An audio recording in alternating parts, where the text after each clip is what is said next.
that we avoid microphoning.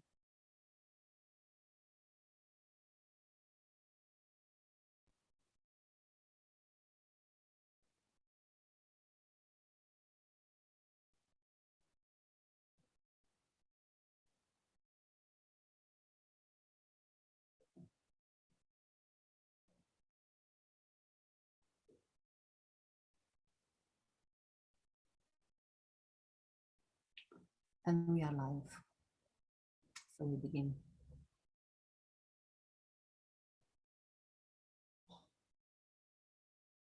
Good evening, everyone, and welcome to the Philosophical Cafe. We are at the Philosophical Cafe episode 79 tonight. And it's the second installment of a series that we began a couple of weeks ago, a series on excommunicating philosophy.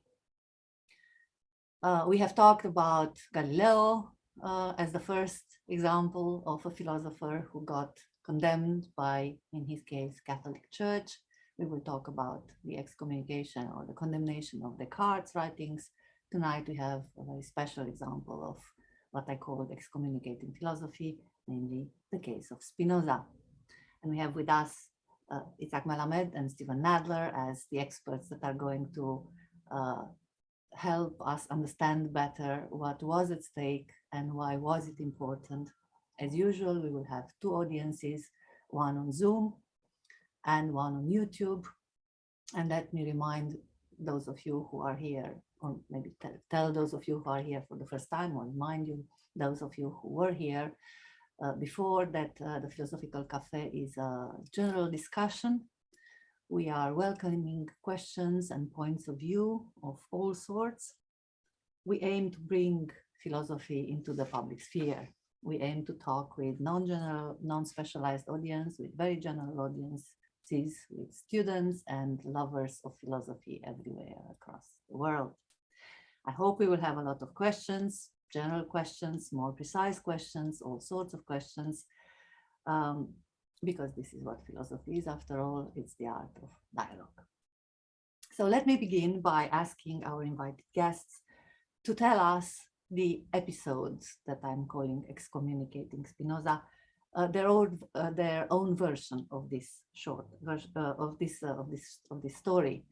In very simple, very plain words, who was Spinoza and why was he condemned? Steven Nadler. Thank you, Dana. So let me begin by reading the text of the Cherem, or excommunication or ostracism document. And this was announced from within the synagogue on the 6th of Ab in July of 1656.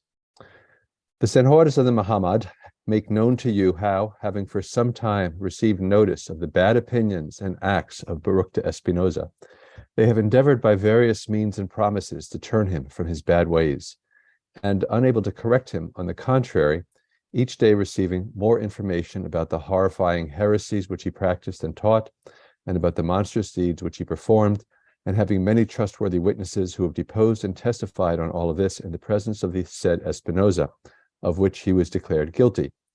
After all of this has been examined in the presence of the rabbis, they, that is the members of the Muhammad or governing board, have determined with the rabbis' review that the said Espinosa should be banned and separated from the nation of Israel, as they now put him under cherem with the following cherem.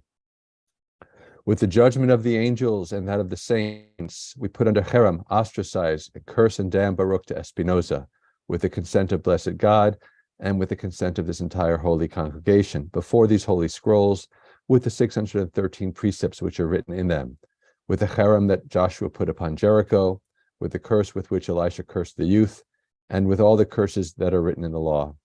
Cursed be he by day, cursed be he by night. Cursed be he when he lies down, and cursed be he when he rises up. Cursed be he when he goes out, and cursed be he when he comes in. Adonai will not want to forgive him. The fury and zeal of Adonai will burn in this man and bring upon him all the curses that are written in this book of the law.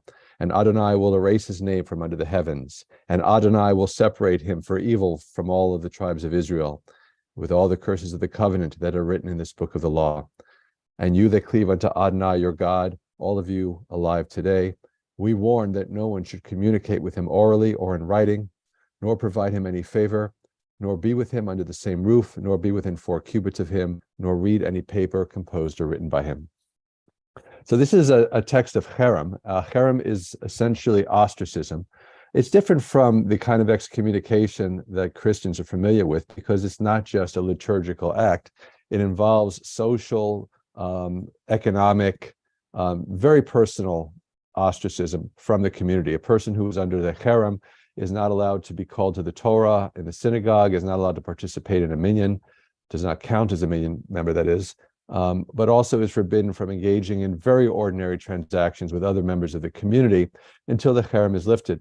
And very often the cherem was lifted after the individual apologized for their offense and paid a fine. And the typical cherem document in Amsterdam in this period is much shorter and more matter of fact than the one that Spinoza received. People were being put under the ban for very mundane offenses, maybe engaging in nefarious business practices or insulting a rabbi, or, for example, cutting the hair of a Gentile woman without permission. There's a whole range of offenses for which one could receive a cherem, but usually the cherem was lifted after a short period of time. Spinoza's cherem is really unprecedented in the 17th century, in Amsterdam in the 17th century. The text is cobbled together from some texts that had been brought back to the community earlier in the century when it looked like it was going to be a schism, but it was not used at that time. And as far as we know, the only other time this long text of this, a long text of this sort with many of these curses is used is in the early 18th century, when the community seemed to be dealing with some Karaites. Of course, the question is, well, what was Spinoza's offense? It's a bit of a mystery here because the document only talks about his bad ways, his horrifying heresies, and the monstrous deeds which he performed. What exactly was it that earned Spinoza the most vitriolic and severe cherem ever pronounced by the directors of this community? So on the one hand, there's a mystery. On the other hand, for anybody who's read Spinoza's works, there's really no mystery. Spinoza was born in 1632, and this community of Amsterdam was made up at this time mostly of refugees from the Inquisitions in Spain and Portugal or their descendants. And Spinoza's family was a well-situated merchant family in that community. And when Spinoza's father died, he had taken over the family importing business. This was in the early 1650s. And then all of a sudden in 1656, before, as far as we know, he had written anything, he was not yet the philosopher Spinoza, he was only 23 years old, he receives this cherem. So what was it that he could have done? So some scholars have suggested that there were financial irregularities, that Spinoza had taken advantage of Dutch law to relieve himself of some debts that he owed both within the community, that his business owed within the community and outside of the community. Because he was technically a minor, he could seek relief from these debts and actually become a preferred creditor on his father and mother's estate. But by going to Dutch law, that was seen by the leaders of the Jewish community as a violation of the community's own regulations, which stipulate that these sorts of disputes need to be resolved within the community and according to the community's regulations. So Spinoza did, in fact, go over the heads of the community's leaders and took advantage of the Dutch authorities to seek this kind of financial help. However, I don't think that really does a good enough job of explaining the length, the permanence, and the vitriol that we find in Spinoza's cherem. I think we should take seriously the words horrifying heresies, and that Spinoza's offense here were a matter of ideas. And if we look at his philosophical writings, which he begins working on within just a few years of the cherem, we get a good sense of the kind of things that Spinoza must have been saying, speaking about to fellow members of the community around the period of the cherem. And so I just want to quickly cite 4 or 5 theses of his philosophy, which I think would have been clearly aggravating factors in the decision to punish him. First of all, Spinoza, in his philosophical writings, denies the providential God of the Abrahamic religions. Spinoza's God doesn't have any of the psychological or moral characteristics that one might expect of the biblical God in order to carry out any kind of providence. This God, Spinoza's God, doesn't have beliefs, expectations, doesn't issue commands, doesn't punish people, doesn't reward people in a kind of anthropomorphic way. Spinoza rejects all of that kind of depiction of God as a personal agent.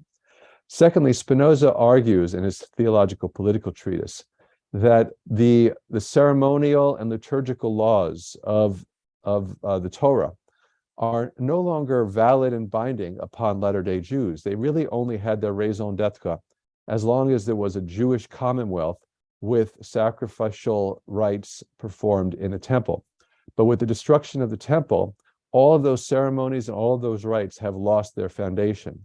And so Jewish law at this point in the 17th century, a millennium after the destruction of the temple, these laws are just superstitious practices. Third, Spinoza denies that there's any morally or metaphysically meaningful sense in which the Jews are God's chosen people. All human beings are the same, metaphysically speaking. They are all a part of nature. The Jews did enjoy some political good fortune back in the kingdom days, but with the end of the Jewish Commonwealth, that political good fortune is gone, and so is any kind of specialness. The Jewish people are no more or no less, as a people, moral or special than any other people. I think there's an additional aggravating factor here, and that is that Spinoza, in his masterful philosophical treatise, The Ethics, denies that there is such a thing as a personal immortality of the soul. And ordinarily that would be an abstract metaphysical or philosophical issue that wouldn't typically earn one such a severe punishment from the lay directors of a community. But I've argued elsewhere that 17th century Jewish Amsterdam was simply the wrong place to be denying the immortality of the soul, both because of the background of this community made up of many people who had once been Catholics, but also the fact that the Dutch themselves took immortality quite seriously and perhaps would have frowned upon a community of refugees who were harboring deniers of the immortality of the soul. Moreover, every single one of the community's rabbis at this time had written a treatise defending the immortality of the soul. And so I think Spinoza really picked on the wrong issue there. And that might have been an especially aggravating factor in the decision to punish him in this way. So there's my thumbnail sketch of who Spinoza was and the Cherem, and I'll turn it over back to Dana. Thank you. This was really scary when you read the curses. Itzhak Melamed, you have a somewhat different reading of the same episode, I gather. Can you give us your reading? You need to turn on the microphone. Pretty much so, although again, one thing I should stress is I cannot rule out any scenario. I cannot rule out the scenario Stephen is suggesting. This being said, my evaluation is that actually we have very vague and problematic idea about what really happened there. And that's for three main reasons.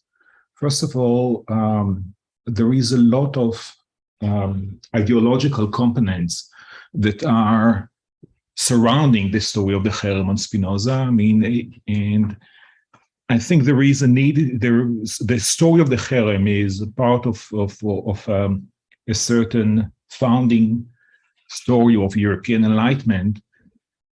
There's many elements in this story which are actually inconsistent with each other, and the fact that Spinoza is taken as a saint of secularism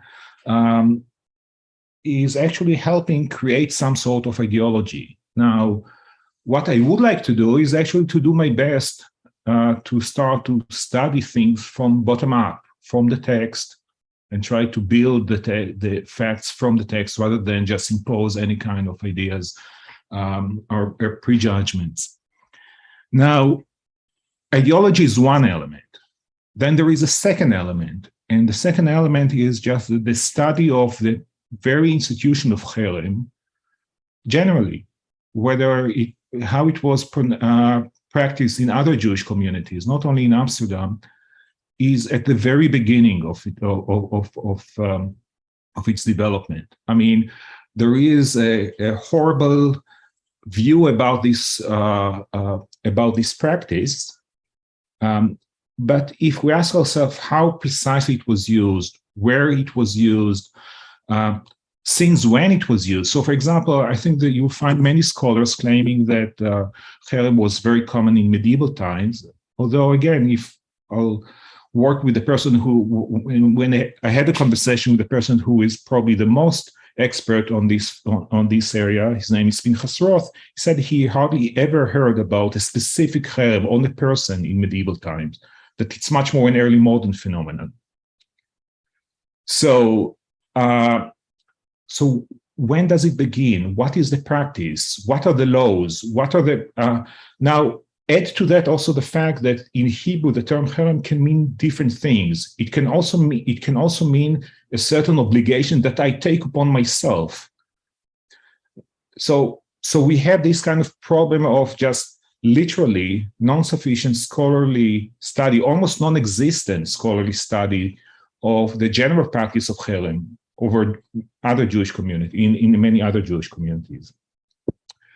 Then let's add the third layer of confusion, which is when we try to see what is happening in Amsterdam, Amsterdam is a very special community. I mean, there is a combination of beliefs there that are partly Jewish, partly Christian. It's a place where we have more instances of cherem than almost in any other Jewish community, not almost, more than any other Jewish community. Usually there is a lot of fear of use of cherem, especially using it too much and stuff like that. So in Amsterdam in the 17th century, we see the cherem used very, very lavishly without almost any kind of consideration. And the question is why? Well, we can understand why it is, but so what precisely were the norms in Amsterdam, in addition to the general norms, is another question, which is quite, and the answer to me seems to be quite vague. Then we have the fourth element, which is when we read the text of the cherem, there is a reference to horrible heresies that Spinoza practiced. What does it mean to practice a heresy? It's a good question. And he also did some horrible actions, obras. So the question, what were the actions, right? It's clear, at least one thing, I think the text itself is, let me put it this way. I would split the text into two halves. The first half was composed in Amsterdam and is extremely important. The second half, with all the curses, has virtually almost nothing to do with Spinoza. It's a text that was composed at the end of the 13th century, early 14th century. It was brought to Amsterdam. All the curses, literally every word that you find in this formula of the cherem is taken from this manual from the late 13th century, early 14th century called Kolbo by Abraham Aaron Cohen of Lunil. Probably we are still not sure about who is the author of these texts. Now,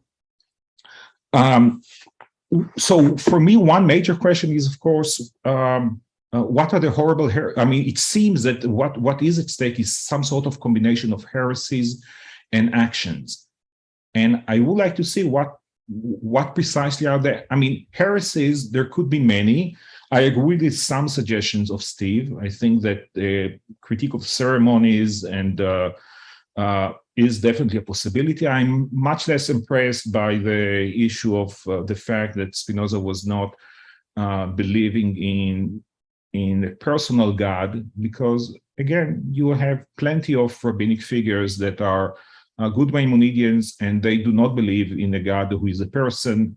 I don't think that in the 17th century anyone would try to start a chase Maimonideans, or at least unlikely. Is it possible? Yes, it's possible. But given the fact that we know, for example, that Maimonideanism was actually flourishing in Amsterdam in the 17th century, that's probably not likely, or pretty unlikely. I think the same thing also is true about personal immortality. I don't think that Maimonides believed in personal immortality. In fact, for Maimonides, personal immortality, resurrection of the dead, would be a punishment, because it will be being materialized again, which is the worst thing that he could imagine. matter being the most evil and bad element in human life. So in some sense, for a figure like Maimonides, returning back to your corpus or to your matter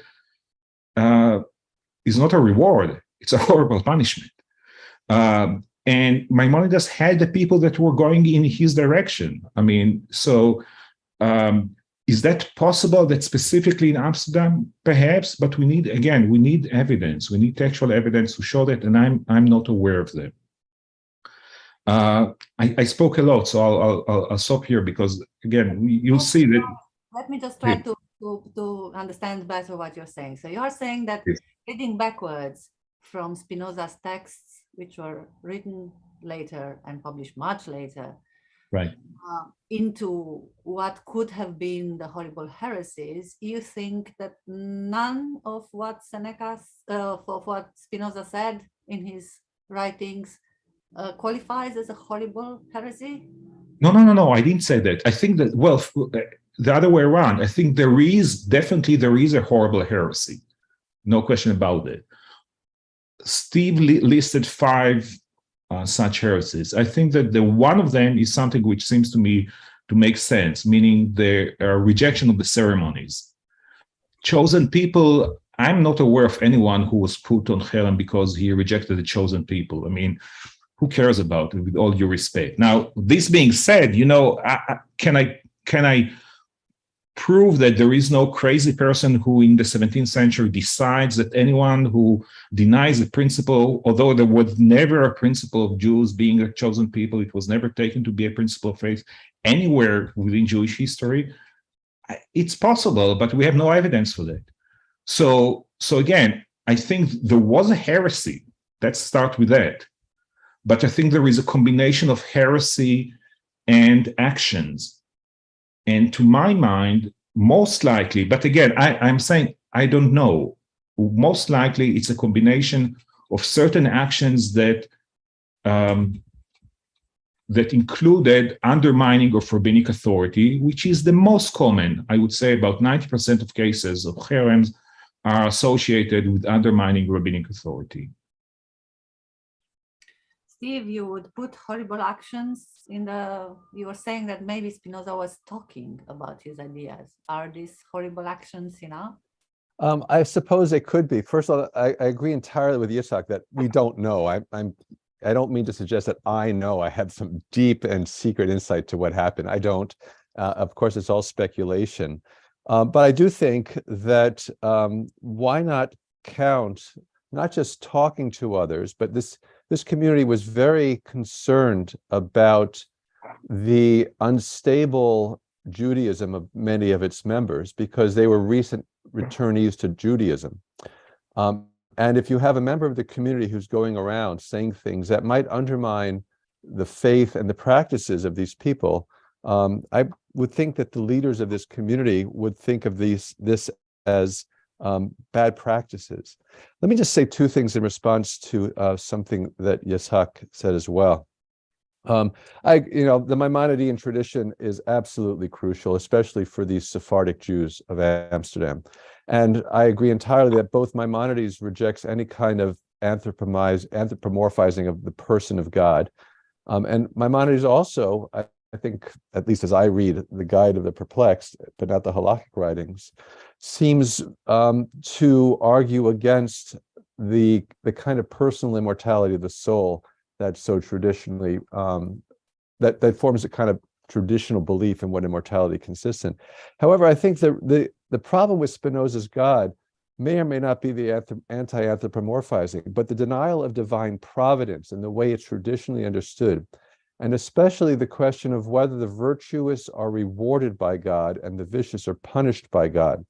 This was exactly an issue that caused a schism in the Amsterdam rabbinate several decades earlier, where Rabbi Aboab and Rabbi Mortera really were seriously divided on whether every Jew, simply by virtue of being a Jew, will enjoy a place in the world to come. So the question of providence as engaged in, if not by an anthropomorphic person, but at least by a moral agent, dispensing reward and punishment, I think was important here. Moreover, I think Amsterdam, especially because of the history of this community, may have been more sensitive to these kinds of doctrines than, let's say, a more well-established community such as Hamburg or Venice might have been. What were the effects of this act for Spinoza in the first place, and then perhaps for philosophy in general? Well, the effect for Spinoza was that he was kicked out, and I think in many ways he was happy to be kicked out, right? I mean, that's fine. I think that's right. His reaction was pretty much, I was done with you anyway. Yeah. I mean, go ahead. Our position in the 17th century as it looks from our perspective today, was it? I think he was a troublemaker, and so I don't think that he did not belong to any group, any community in the 17th century, and that's interesting, right? I mean, it's a view of someone who lost his home and is thinking alone, and lost his financial means of support as well. right? So, it's often suggested that Spinoza represents the first secular Jew. I think a better way of putting it is that Spinoza represents the first secular individual, somebody for whom belonging to this or that organized religion or religious identity really played no role in his self-identity. And we get a sense of that, and maybe I'm putting too much weight on the language he uses in his writings, but in the theological political treatise, the Jews are often referred to in the third person. They have emasculated themselves by their laws. They have suffered this and thus. So I think he really has, he really represents in that sense a secular individual, not a Reformed Jew, not a secular Jew, but a secular individual whose sense of self is not informed by belonging to a particular religion. Well, here we again disagree. I think that Spinoza has a role in secularization, but I do think that Spinoza's notion of God is very significant in his philosophy. So again, many of the things here, the question is how precisely you define the notion at stake. Yeah. I would agree with that, but to say that his conception of God was very important to him is different from saying that he identified with this or that religious tradition. Agreed. But someone for whom everything just is God, it's hard for me to say that he's secular. I understand what you're saying, Stephen. I think that I'll definitely agree with you that the TTP specifically had a role in the secularization of Europe. I will definitely say that. But here, I mean, again, in the 17th century, it was very difficult not to belong to any tradition. I mean, we discussed about Galileo last time, and Galileo's jump into the eppur si muove the direction didn't mean that he lost his attachment to the court of Florence. He had allies, he had students. He didn't jump into the unknown, and he was not alone. So what you describe here seems to be something very different. Spinoza was not allied with anyone when he got into this trouble, was he? And he was never to be someone with powerful allies, or was he? Well, people adopted him for their causes. Yeah, I think the difference with Galileo is important here, because Galileo, had you asked Galileo, are you still a good Catholic? He would say, yes, of course I am. But we couldn't say of Spinoza, I don't think Spinoza himself would have said, I still belong to the Jewish tradition. I am Jewish, even though his good friend Christian Huygens, the scientist, kept referring to him as the Jew of Warburg. So in the eyes of the contemporary Gentiles, he was still a Jew. But I don't think he saw himself in that way. I don't know. I mean, I think that there is. When I'm saying I don't know, it doesn't mean that I disagree. I think there are passages actually in the TTP, but and also in the Hebrew grammar, where Spinoza speaks about the Hebrews and the Jews in the first person plural, we, or something like that. This being said, I think that he definitely saw a break from.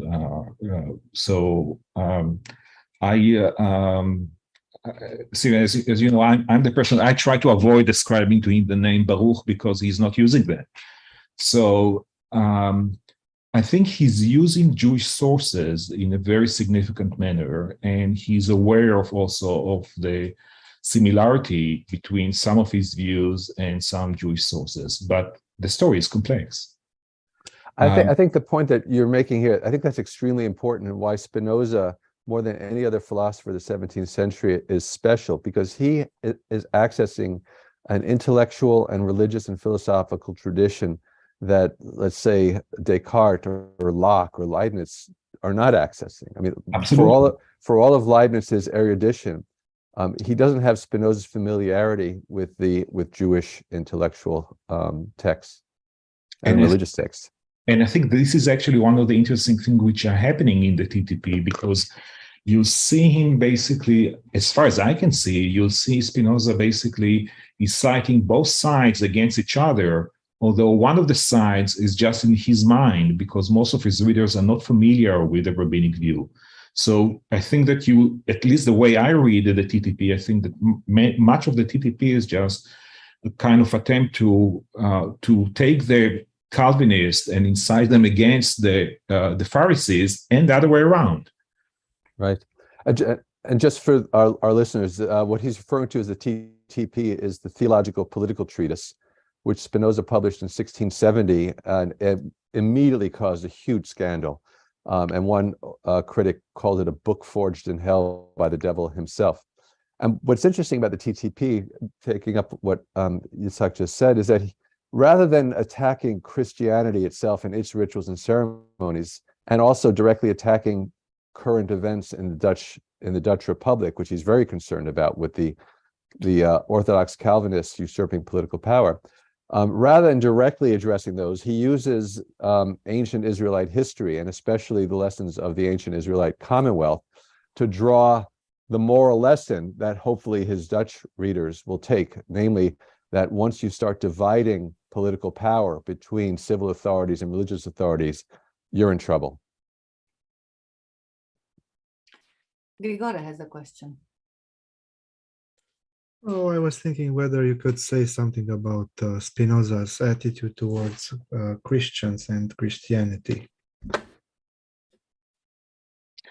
I think it's complex. I mean, I think as far as I can see, Spinoza sees that there is definitely an element which he appreciates in Christianity. And more specifically, I think that his favorite biblical figure is Paul. But this being said, I would say that Spinoza's Paul is, in fact, a Spinozist. And I think that I can show you that in a kind of a systematic manner in the TTP, he will ascribe to Paul almost every single Spinozist doctrine. He will convert Paul into Spinozism. So while I think that there is definitely some attraction which he finds in Christianity, I don't think that he has any. So with regard, at least to the core metaphysical beliefs of Christianity about the resurrection and the incarnation, I mean, he's not there. He does think, though, that there's something singular about Jesus. And here, it's interesting to compare his view with Maimonides.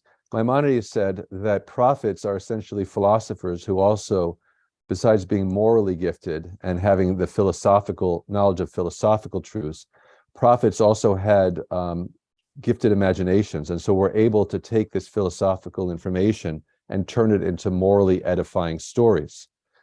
Spinoza says, well, no, prophets are not philosophers. They may have been morally superior individuals, but they just had vivid imaginations, but they did not have access to the philosophical truths, with one exception, and that exception is Jesus, who was, among all the prophets, philosophically knowledgeable.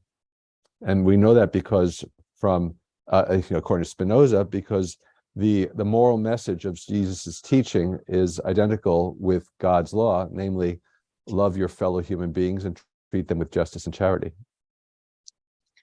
I would add 2 points. I mean, first of all, Spinoza usually, not only usually, actually always, his reference is to Christ, to Christos, not so much to, and it's not, at least it's, to me, it's not clear whether when he's speaking about Christ, he's speaking about a specific human being, perhaps, but I'm not sure about that.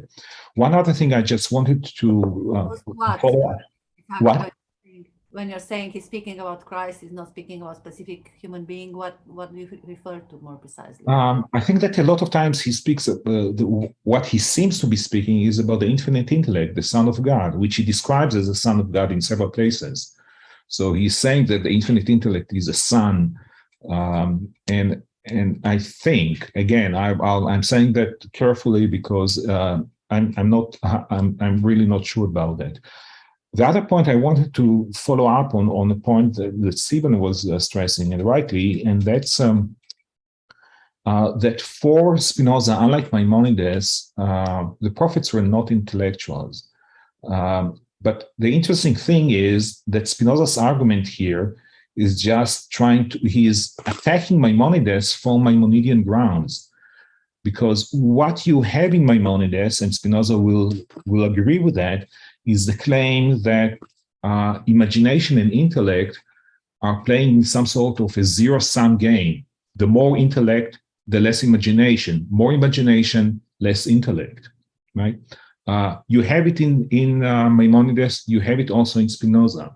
Now, Maimonides, in spite of this view that intellect and imagination are coming one at the expense of each other, he is able to say that the prophet is someone who is both a philosopher and able to communicate to others the philosophical message through the imagination. I think Spinoza will tell him, no, I mean, if you are really committed to this zero-sum game, it's impossible. There is nothing like that. I mean, if someone is a good philosopher, he's not going to do it, he won't have any kind of if he has imaginary power and he thinks that the prophets had imaginary power, they were not good philosophers. But was Spinoza a prophet too? No. Spinoza himself, give him a break. He was a good philosopher. But at the same time, Spinoza, despite this sort of denigrating view of the prophets, he doesn't want to do away with the prophetic writings. And I think this also goes back to perhaps answering Grigor's question, that he doesn't want to eliminate the Bible. He has a very reductive view of it. The Bible, as he says in the Theological Political Treatise, is not literally a work of God, because God doesn't write anything, but rather it's an anthology of human writings, written over different periods by different authors in different contexts and with different aims. And then eventually these writings are handed down over the centuries and finally put together by editors in the Second Temple period. So it's a corrupt and mutilated document that we have. However, it does preserve very effectively, Spinoza says, a divine message. And that divine message is the moral one, to love your fellow human beings and treat them with justice and charity. Now, most people are not philosophers and really have no chance of ever being philosophers, but they still need to be inspired to virtue. And there are 2 paths to virtue. One path is to read Spinoza's Ethics and discover the truth about ourselves and about God and why we should treat other human beings in certain ways. And when you do it that way, you understand in a very deep way what you are and why it is in your own best interest to treat other human beings with justice and charity. But because most people are not going to be philosophers, they still need to be inspired to treat others with justice and charity. And the best way to do that is through edifying works of literature. And the Bible just happens to be a particularly good one at that. But let's say, in that sense, the Bible is divine.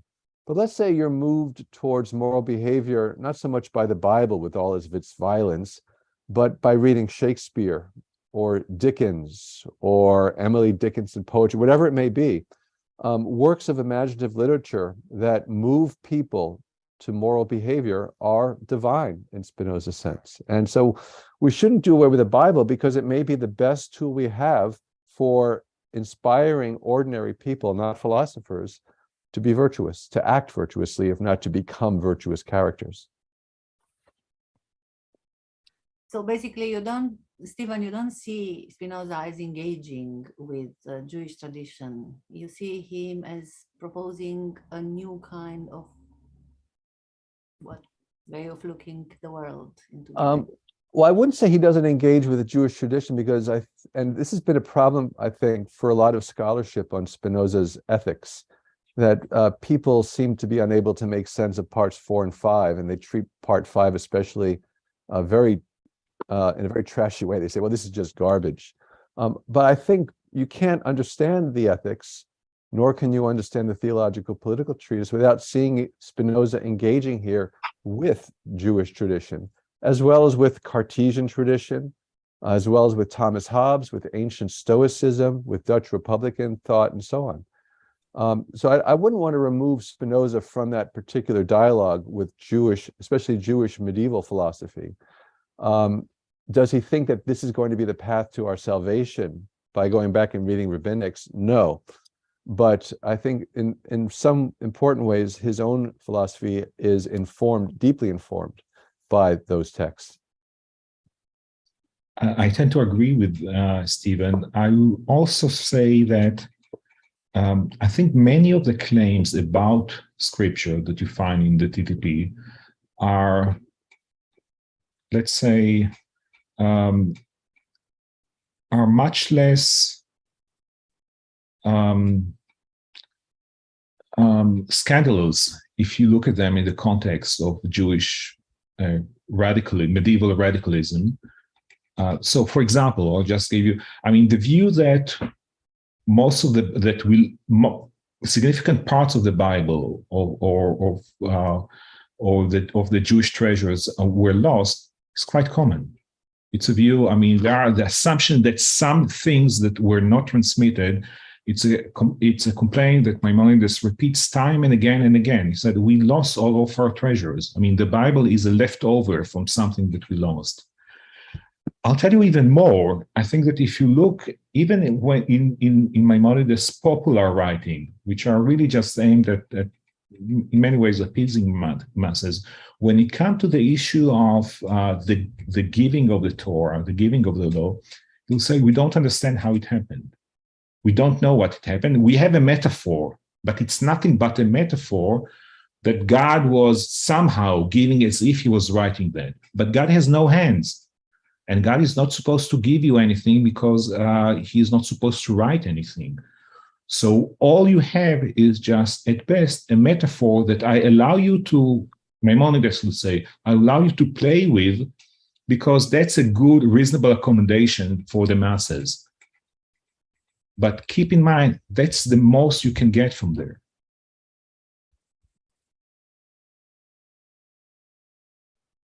We have a question from Ed Curley on YouTube, but I think Grigore had another question that will... No, it was answered in the meantime. I see. Well, I don't think it was really answered. So the question is, how about you address it? I was asking whether Spinoza is more indebted to the Jewish tradition than to Descartes, or maybe he's equally indebted to both.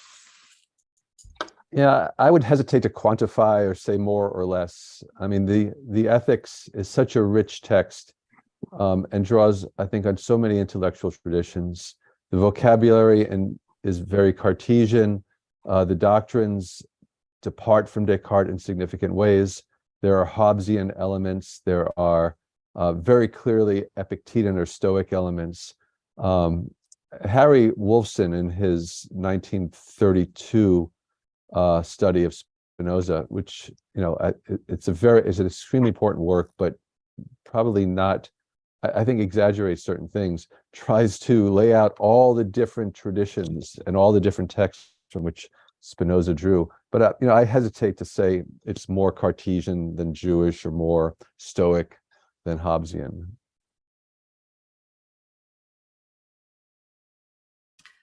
So just to follow up on that same point, I mean, I would say the following. First of all, I think that the Jewish tradition itself is a mess. I mean, because there was no Jewish pope, there was no Jewish list of prohibited books. In many ways, Jewish thinkers were going in very different directions. It happened that one of the main figures of medieval rabbinic writing was also the greatest heretic within Jewish history, which is the case of Maimonides. So in that sense, you have an accident, but an interesting accident where suddenly radicals cannot be easily thrown away and just get rid of.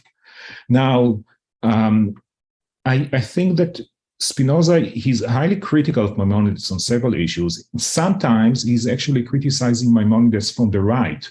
I'd be happy to point these passages out. So he thinks he's actually more conservative than Maimonides on quite a few issues.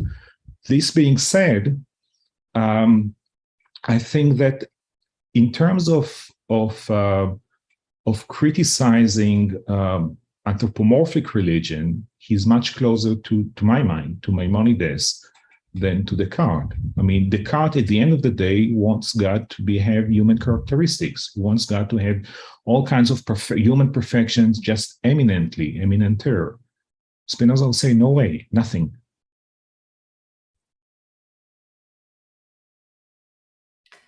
Ed Curley is on YouTube and he wants us to go back to the Herem, and he asked the question, Itzhak, you emphasized the lack of evidence for the specific grounds of the excommunication. What about what Father Solano's report to the Inquisition about the conversation with Spinoza? Okay, so good. So it's an interesting text, and thank you, Ed, for... Yeah, maybe you should also give the background of the question, which is a very technical question. Absolutely.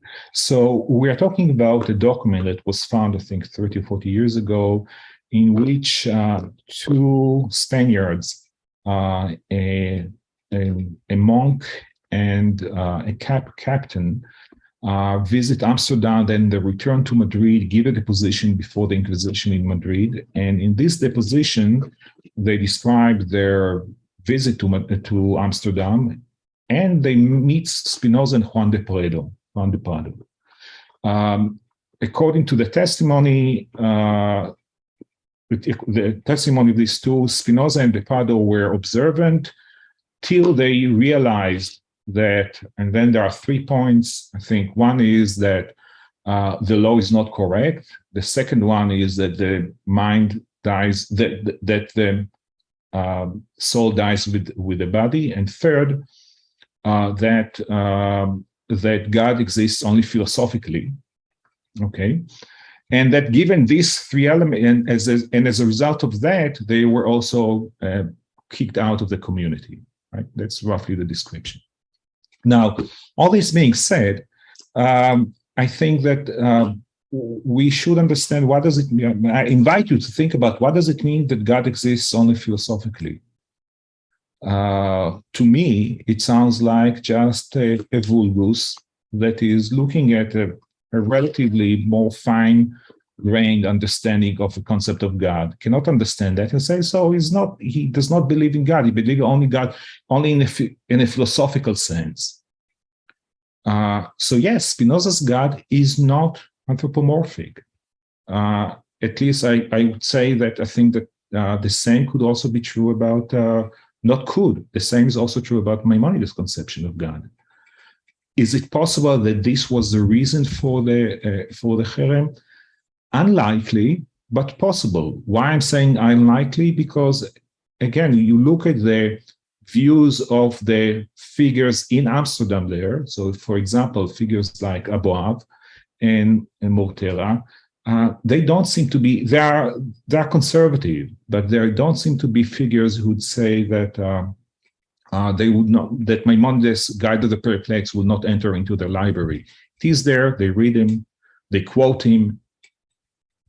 So there is a problem. I mean, there is a problem when you have a figure when a figure like Maimonides enters into the canon, in spite of the very strong objection that it had at the beginning, once this figure is adopted and becomes the canon, the issue of starting now chasing heretics with similar views is becoming a problem, because you can always say, hey, I'm not that different from Maimonides in terms of this view, of my views.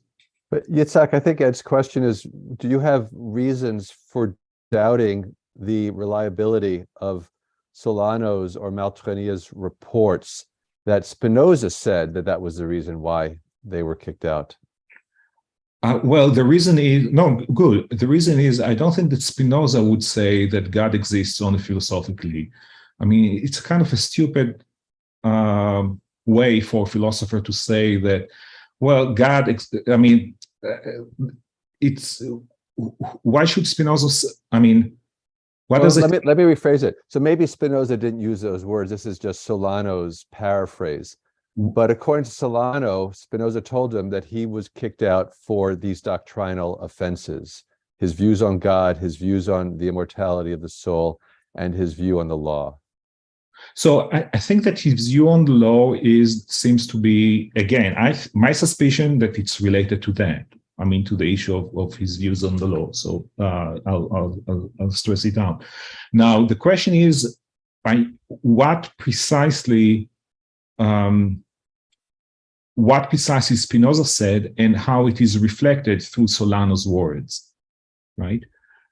So I think that when you have someone like Solano saying that he was that he believes that Spinoza believes in God only philosophically, we have a certain distortion of that you expect from a vulgus. We have other testimony. I'm not sure it's so significant, but Steve, you bring it in your book. So you have the testimony of Lucas, who's saying Spinoza was not banned because he was because of any kind of denial of God's existence, but only because of rejecting the law or rejecting rabbinic law or something like that, right? To what extent Lucas is reliable here, I don't know. I'm not sure. But I think that my claim would be, yes, I think we should take seriously Solano's testimony. I'm just saying we should also take seriously the fact that it's not a philosopher, and there is something very bizarre in the framing of this claim. Was it something like a gossip market about Spinoza's excommunication on the 17th century? Were philosophers discussing about it? What was the... Oh, yeah. I mean, not only the 17th century, 18th century. So you'll find, for example, Hegel thinks that he was kicked out of the community because he started doubting the fantastic doctrines of the Talmud, something like that. So there are many. I mean, I think that, yes. I was more referring to Spinoza's contemporaries. So, people that were not necessarily in Amsterdam, but around Europe at the time. What were they talking about? Was he the talk of the Republic of Letters? It's an intriguing suggestion. At least at the time of the Cherem, he was nobody. He was just this little pisher in this community in Amsterdam. But as things progressed over the next 20 years, he was in many ways the talk of Europe, or his ideas were. But you don't, as far as I know, I don't think we have any documentation that there was speculation on the reasons for the Cherem. Unless Yitzhak, unless you know something, but I agree, Stephen, and I think that's actually for me just a kind of a bizarre fact that we are 3.5 centuries after the event, and we still don't know what are these horrible heresies and horror. I mean, we debate that. We have some suggestions. We have all kinds of exchange, but what precisely was it about? It's really intriguing, isn't it? Absolutely. It is. But everything about Spinoza is intriguing. That's why it's so easy to get obsessed with him, because once he gets his claws in you, it doesn't let go. And every time I'll speak for myself here. Every time I read the ethics, it's more and more difficult. Things I thought I understood, I don't really understand. I notice new things. And then the fact that we know so little about his life, because so many of his letters were destroyed by his friends, keeping only the philosophically relevant ones, that it's hard to resist the temptation to speculate. And now, everybody loves a rebel and everybody loves a mystery, and Spinoza gives us both. That's right. And we will never find out. No, I think we will. I mean, again, I think that my suspicion, again, I'm saying that as a long shot because this document that what's her name, that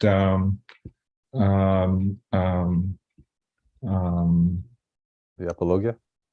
No, not the Apologia. The document that Odette Lessing found about 15, 20 years ago, two documents. They indicate a situation in which Spinoza is breaking the autonomy of the community, and basically, in all likelihood, I mean, he's getting in trouble with the community. Now, this event happens 2 or 3 months before the Cherem. So it's possible, I would even say likely, that there were events happening in between, but it's my speculation. I'll stress it's my speculation because what I would like to see is to see the documents from these 2 or 3 and 1 months before the event. Yeah, it's really, these are the financial documents about his seeking relief from the debt.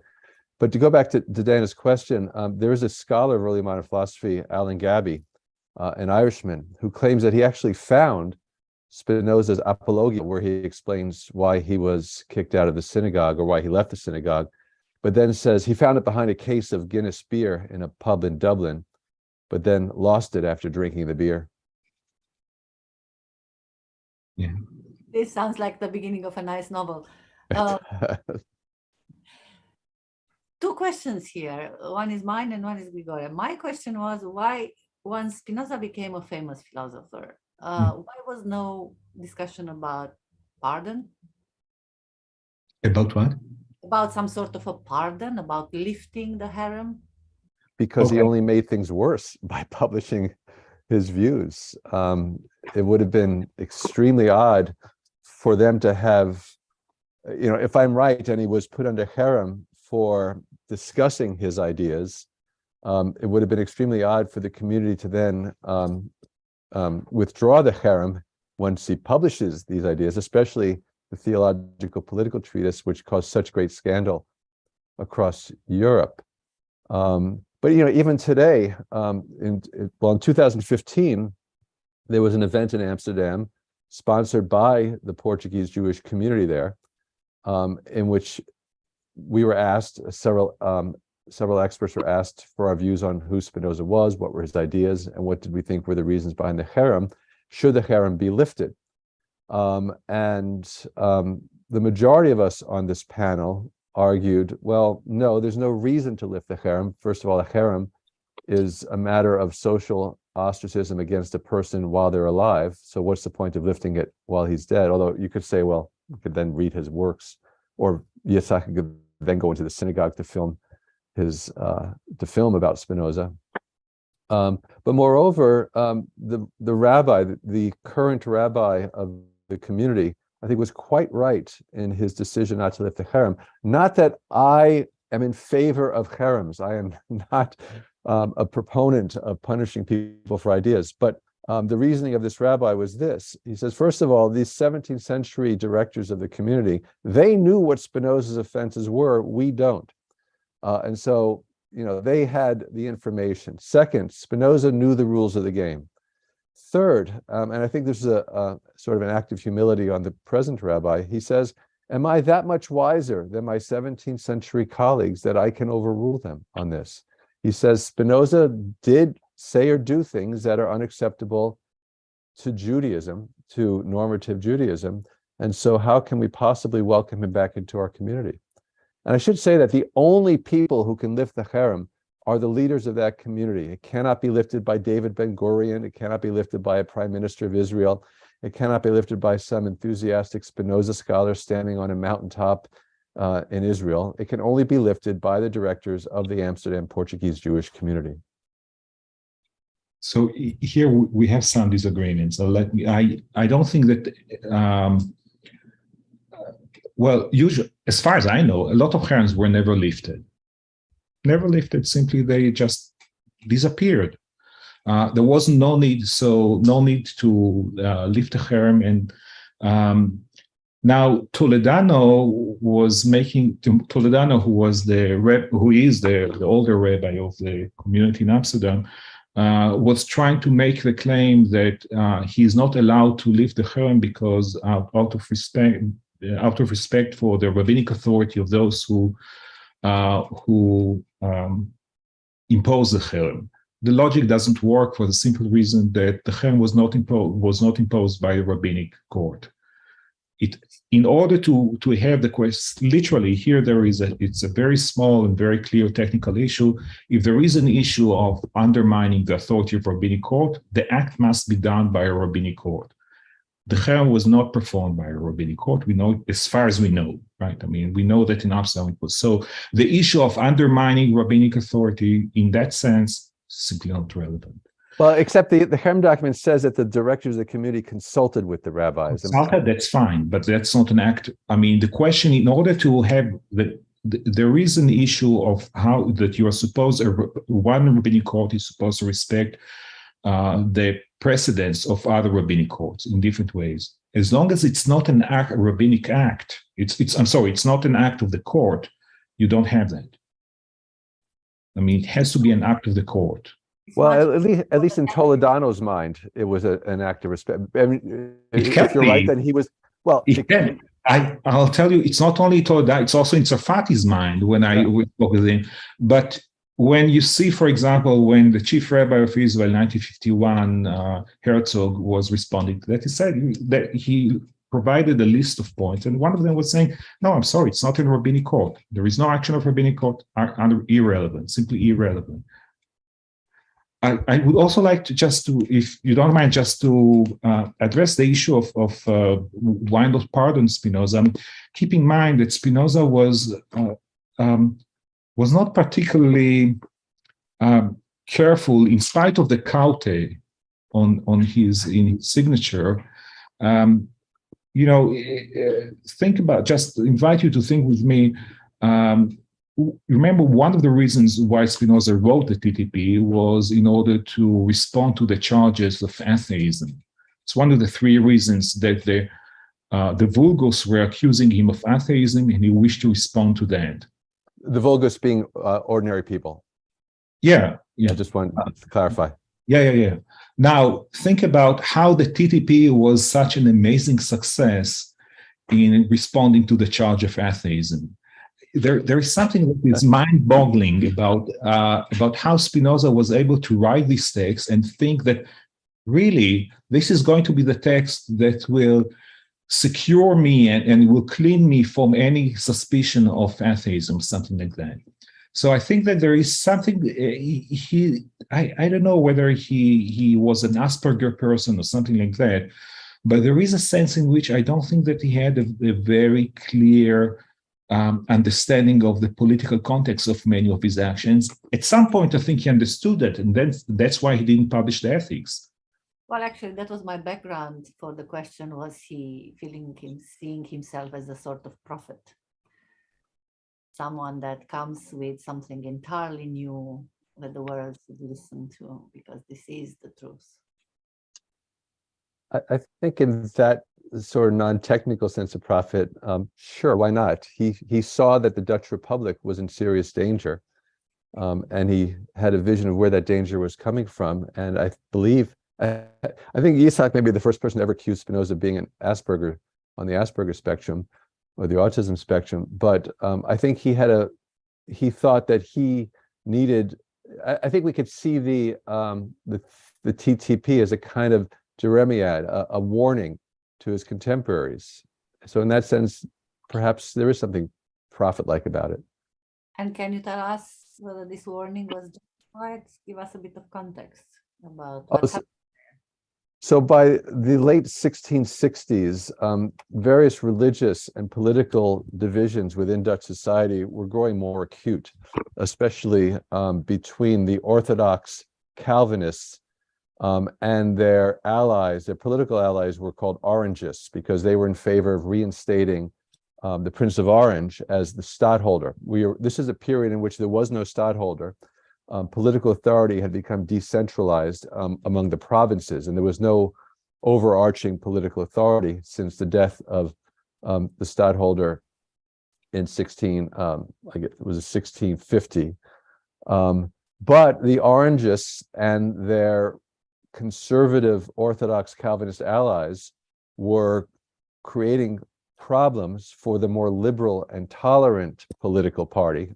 I'm using those words loosely because the Dutch toleration was not always so tolerant, but Spinoza was afraid that the influence of the Calvinists on the civil authority, and especially the ways in which they were trying to influence the lives of ordinary people, they were opposed to people going out ice skating on the Sabbath and so on.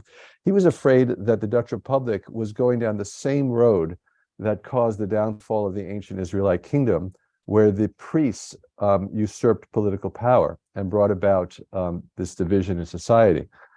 And so the theological political treatise is a plea to the Dutch Republic, to his readers, that unless we curb the political ambitions of the ecclesiastics, the Republic will not survive as it is now in this more liberal, secular, and tolerant condition.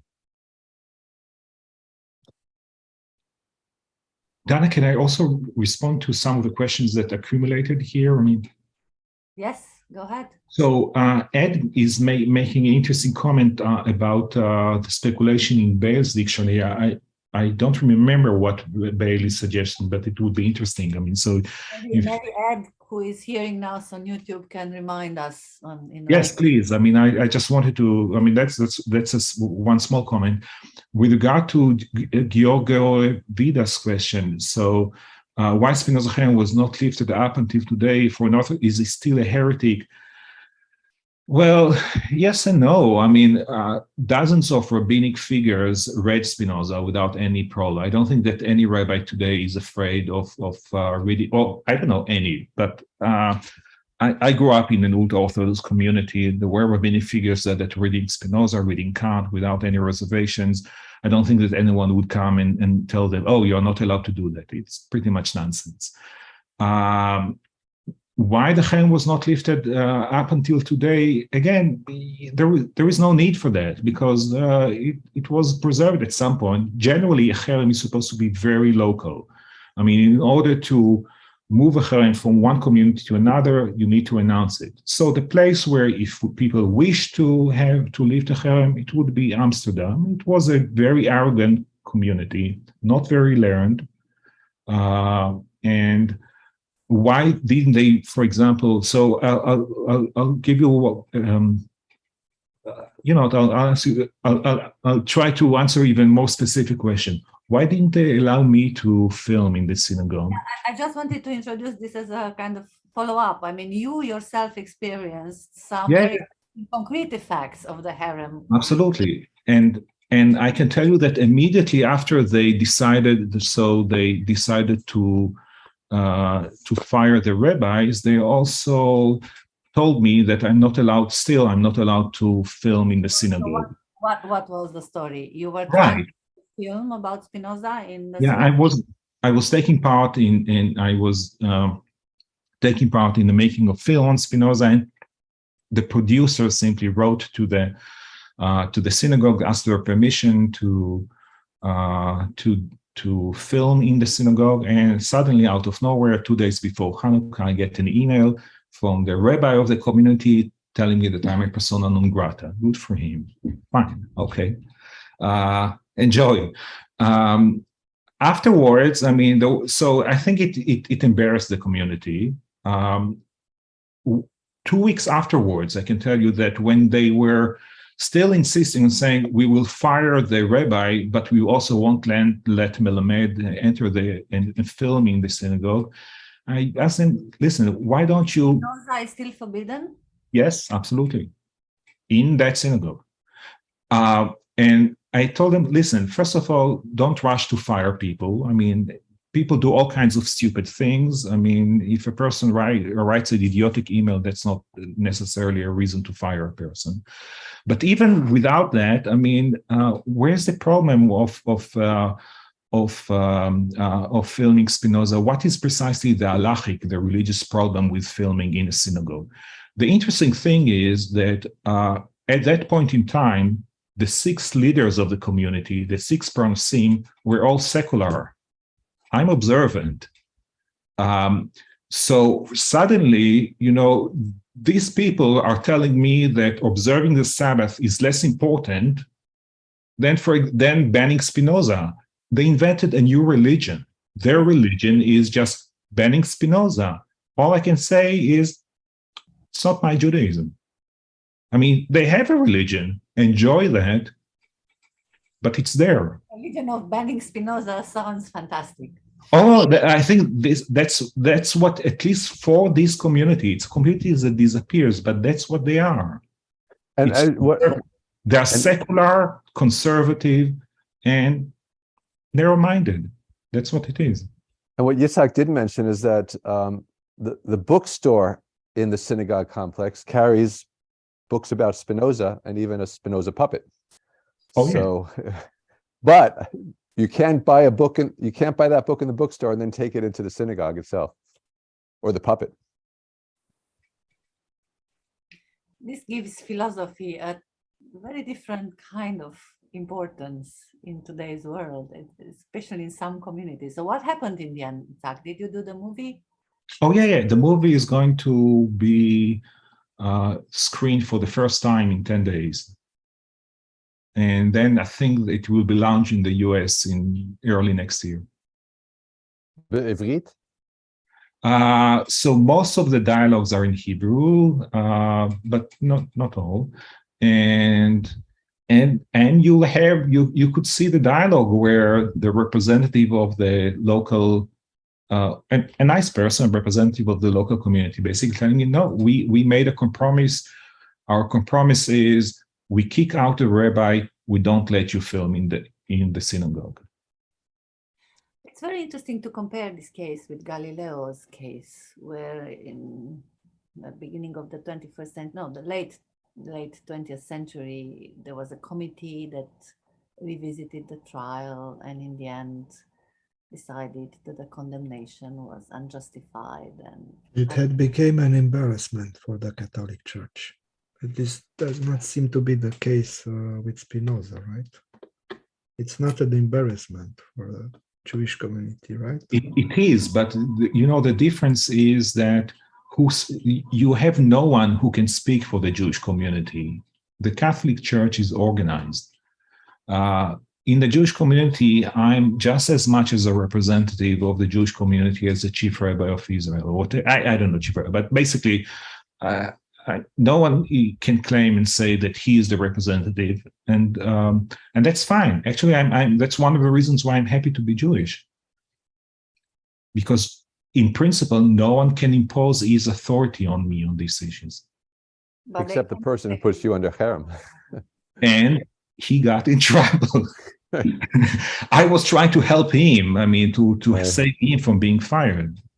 I do think there are members of the Amsterdam Portuguese Jewish community who do find it a bit of an embarrassment that this whole attitude towards Spinoza. Of course, but they should get their acts together, and if they there is a possibility of trying to say, well, first of all, the truth is that for me there is no need for lifting the cherem because we don't know what happened there. So it's a good idea, first of all, to understand what happened there. Once we understand what happened there, then everything can follow upon that. But the first basic thing is we want to see what was going on there. But Itzhak, basically you're saying that Spinoza was the only philosopher who suffered this fate in the Jewish communities? It's hard to say. I mean, so here's when Maimonides wrote the Guide of the Perplexed, there was definitely some opposition to that. And so we find in the early 13th century a group of people banning the study of philosophy and banning the study of Maimonides specifically. And within a month after that, there is an immediate counter ban. We call it Cherem Adraba, which is banning anyone who bans the study of Maimonides. So basically, by this period of time, so early 13th century, you were banned by either one of these two groups. I mean, either if you banned Maimonides, you were banned. If you were not banning Maimonides, you were banned, right? You know, it's there were fights. There will be quite horrible things that people will write occasionally on Maimonides, but at the end of the day, because of the authority that he acquired, it became extremely difficult to persecute him or his students, right?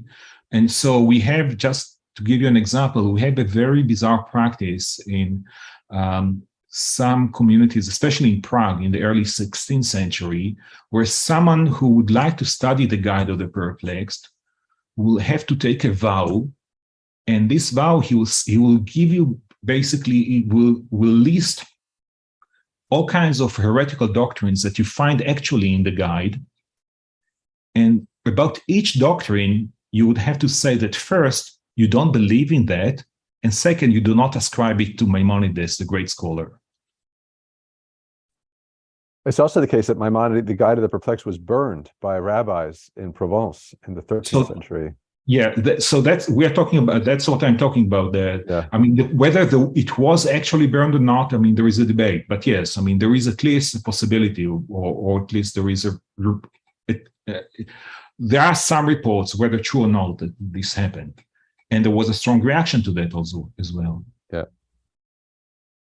I'd like to ask you a bit. What were the consequences of Spinoza's excommunication for the history of philosophy? It's actually said that this was a foundational story for the European Enlightenment. Can you elaborate? I think that so. Okay. I think that there was a view here that basically took Spinoza as a secular saint. On the one hand, and it also had some. It was associated also with a view of Judaism as being a backwards culture, which you'll find especially in the late 18th century, early 19th century, which has some racist elements, to be honest.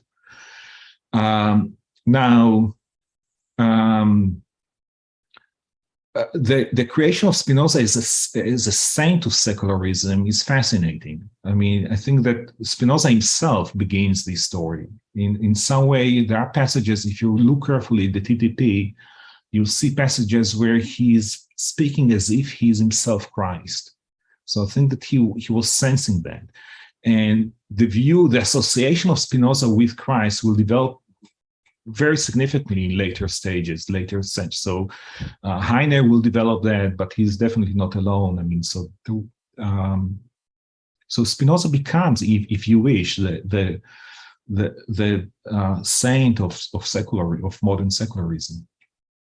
And another way to answer Dana's question is to take the counterfactual approach. What would have happened had he not been put under cherem? Would we have the ethics in the theological political treatise, or would he just have remained a moderately successful businessman in the Amsterdam Portuguese Jewish community? I don't know. I mean, I think that it's a good question. I mean, what do you think, Steve? So I'm thinking of the opening paragraphs of his early work, which was called the Treatise on the Emendation of the Intellect, in which he doesn't mention the cherem, but he explains his lack of satisfaction with the life of a merchant. He says that these are transitory goods and not fully satisfying. And so I thought I would turn towards the project of trying to discover a more lasting good, a truer good, a more satisfying kind of life. So I think even had he not been put under cherem, it's hard. I'm tempted to think that he still would have turned to philosophy and begin putting his thoughts on paper. He was obviously dissatisfied with the mercantile life he was living. Yeah, I would agree. And I think that there is a chance that he would have been one of these radical Jewish thinkers. It's a possibility. He might have to write in a kind of a more subtle manner, even more than before. I don't know, but that's definitely a possibility that was open to him. One thing I should stress, however, is that Spinoza himself doesn't think that excommunication is illegitimate. Right? We have this wonderful passage at the end of the TTP where Spinoza is giving us a list of the functions of the church in his ideal state. And this passage basically gives us a list which includes almsgiving, deciding doctrines, and excommunication. And that's in the good state. So for him, well, that's part. I mean, we can look at this passage if you're interested. But yeah, it's So you're basically saying that he wanted to be out of the community. Well, that's I think pretty clear. I mean, it's clear that they did the service for him. Listen, my sense was he was probably 3 times more intelligent than the people who put him on cherem. And so, you know, they put him on cherem. At least, again, that's my image, and that it was, you got rid of a fly on your shoulder. Geh gesund.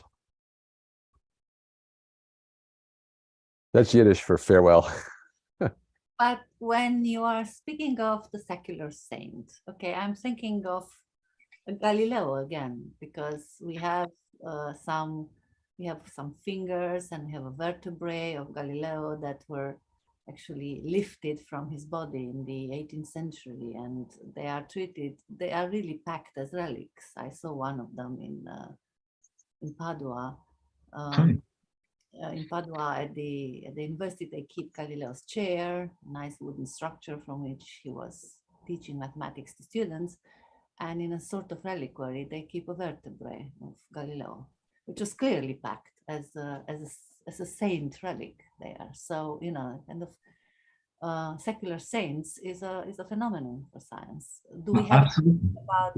We do have something with Spinoza comparable, but because he's a philosopher, what we have as his relic is his library, or the reconstruction of his library in the house in Rheinsberg, along with the lens grinding, a replica of the lens grinding machine that he used.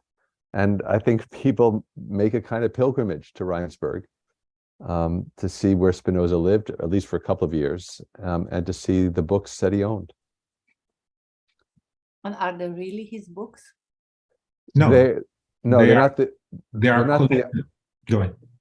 Yeah, so there was an inventory, 2 inventories made of his belongings after his death, and one of them was the inventory of his library. So no, these are not the actual volumes, but they are they're real historical volumes. So the people who reconstituted his library sought out what they took to be the editions that he owned in historical volumes.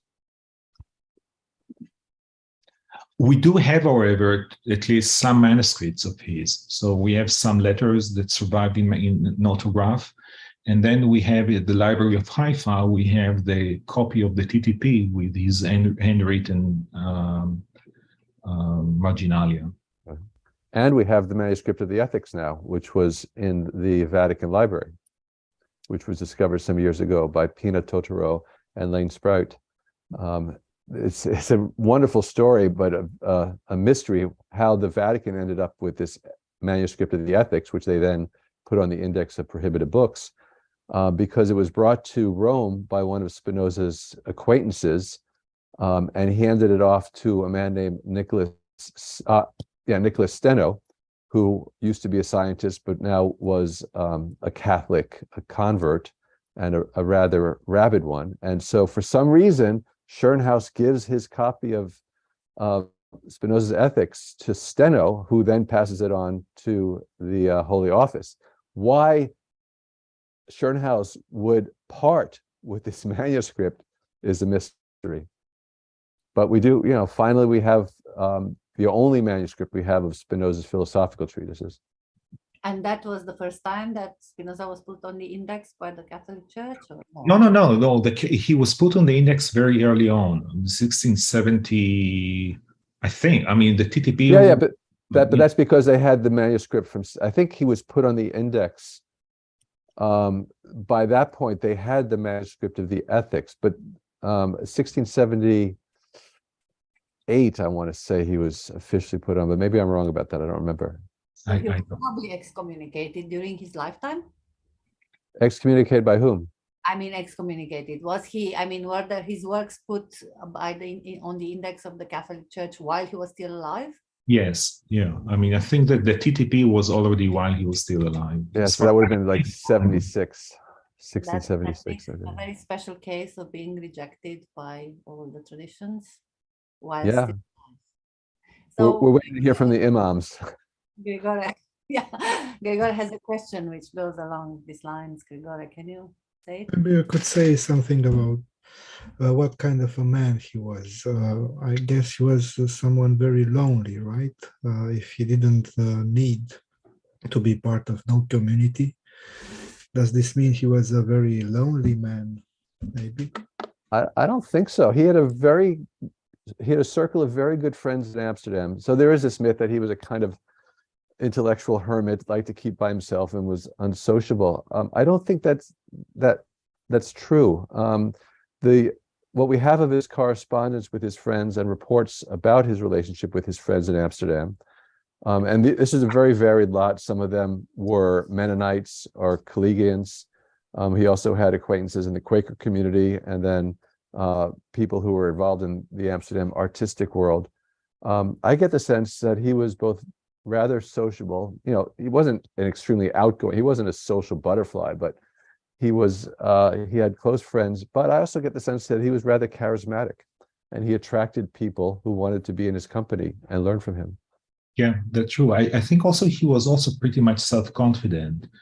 I think one of my most favorite passages from Spinoza is the first text, the first letter we have from him. It's a letter to Oldenburg, the secretary of the Royal Society, and Oldenburg writes to him and tells him that he met Spinoza and he was very much impressed by some proofs. He also remembered that Spinoza mentioned some criticism he had of Bacon and Descartes.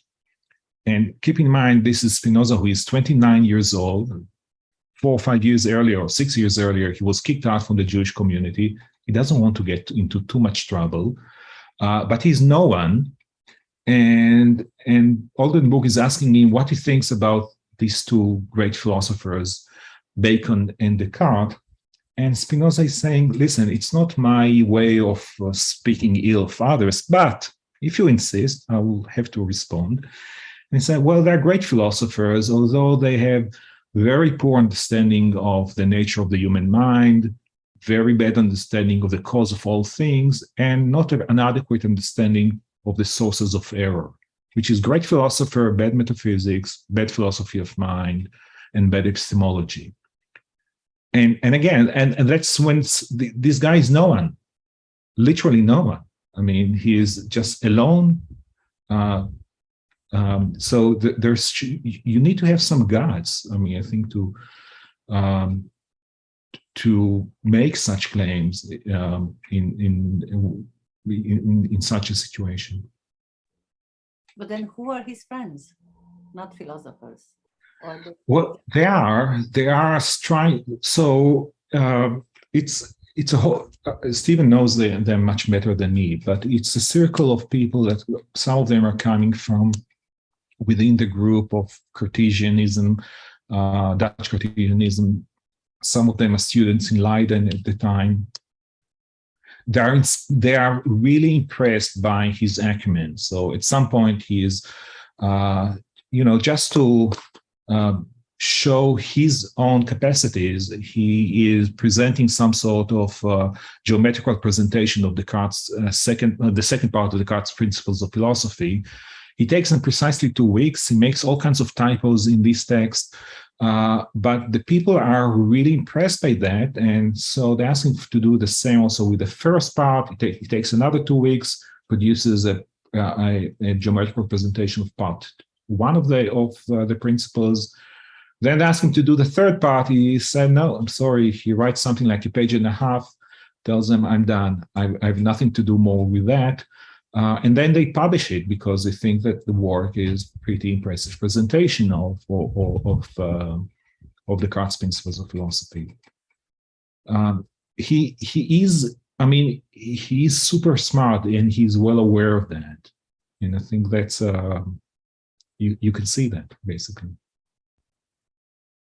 Right, we're sort of approaching the end because Stephen has to go, but we have an answer from Edwin Curley. Bale says that Spinoza gradually estranged himself from the community, and that his break with the community was the cause of the excommunication. He says he tried to find out more, but was unable to. Okay, I don't endorse this explanation. Ed says, just make the point that there was a curiosity about the circumstances in the 18th century. Yeah, that's interesting. I mean, thank you, Ed, for pointing this out. Yeah. That's very interesting that in the 18th century, there is still this kind of debate about. Well, Bale, it's very early. It's 1699 and then 1702. So the entry on Spinoza is it's 25 years after the death of Spinoza. Right, let's try to conclude with something. So how shall we conclude this meeting? Oh, that's a good question. What's fascinating to me now is the way in which Spinoza, I mean, you mentioned before, is he a secular saint? I wish I had wine too. I should have brought my glass of wine. I got water. Evening to have wine. Unlike so many other philosophers, especially in this period, Descartes, Leibniz, there's such a fascination with Spinoza outside of academic circles. And, you won't run into many Cartesians or Leibnizians on the street, or Aristotelians, maybe Aristotelians, but you'll find people who describe themselves as Spinozists. And Spinoza has entered not just the broader intellectual culture, and there's a lot of interest in him outside of philosophy and in religious studies and Jewish studies and literary studies, but also in popular culture, and artistic culture, the fact that there are operas and novels and poems and works of visual art devoted to Spinoza.